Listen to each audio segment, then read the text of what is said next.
این 10 روز تاکید میکنیم، یادآوری میکنیم که بهترین دهه هست.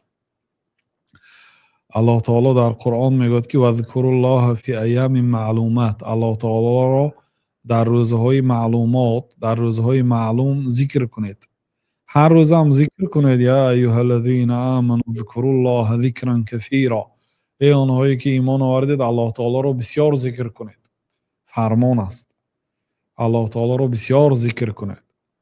و در تفسیر همین آیات عبدالله ابن عباس میگن که ایام العشری، الله تعالی گفت که در روزهای معلوم الله تعالی را ذکر کنید. ابن عباس میگن که در روزهای دهه، یعنی در همین دهه اول ذوالحجه. این در صحیح بخاری، امام بخاری این قول ابن عباس را آوردن، این اثر را. و چون این در صحیح بخاری از عبدالله ابن عمر و ابو هریره نقل است.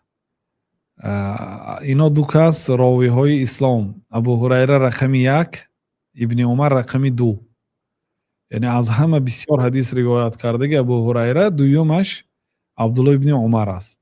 هر دوشان یخرجان الی السوق، به بازار می برآمدند روزهای ایام عشر، یعنی فی ایام العشری، در روزهای ده بازار می برآمدند. آدم‌ها سودا کتی مشغول. یکبرانی، هر دوشان می دیگه الله اکبر الله اکبر گفته همین بازار اند می گشتیان. و یکبر الناس بتکبیرهم. بعد تکبیر اینها شنیده اهل بازار هم به خاطرش رسیده، اونها هم الله اکبر میگفتن. فهمیدید؟ یعنی میتونید مثلا کوچه ها گشتید، کارخانه در آمدید، برو آمدید الله اکبر الله اکبر لا اله الا الله الحمدلله گفته گردیتون، تا اینکه دیگرهای هم یادش رو بیاد و ذکر کنند. در این روزها ذکر کردن الله تعالی مخصوصا وارد شده است. الله اکبر لا اله الا الله الحمدلله سبحان الله الله اکبر لا اله الا الله. بله.